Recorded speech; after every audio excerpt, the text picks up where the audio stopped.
There's a very interesting exchange you describe in the book between you and Leon Panetta, where essentially you say, no, it wasn't the White House pressuring intelligence to come to these conclusions. We just missed. You know, what did you mean by that? Sure.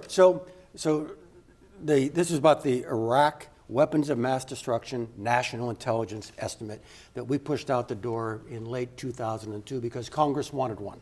All right, it wasn't in the production schedule. So number one, it's a bit rushed. All right.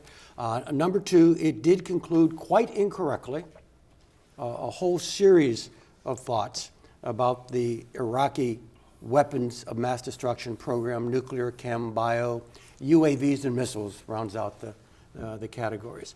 We were wrong in almost all counts. Now, in extenuation, so was every other intelligence service on earth. All right. And when we actually questioned Iraqi generals, they actually thought Saddam had a program too, because he was creating the image for neighborhood reasons. He wanted the Iranians to fear him, that he did have this WMD program. But what I said to Leon was, Leon, I've looked at some of your writings while you've been out of government, and you're saying that we succumbed to White House pressure. The vice president kind of came up the GW Parkway, leaned on our analysts. Actually, by the way, that would never be effective.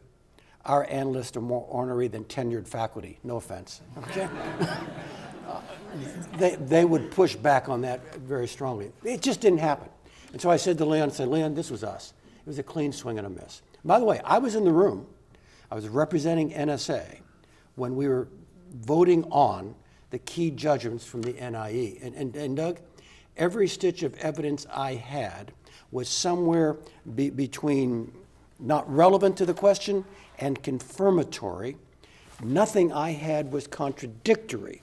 I had a private conversation with Condi Rice. She was National Security Advisor at the time, but she and I go back to action officers on the Joint Staff in the 80s. And I said, Condi, I got a room full of evidence this guy's doing this.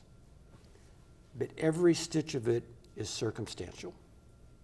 And as it turns out, the circumstantial evidence that I and others had was wrong.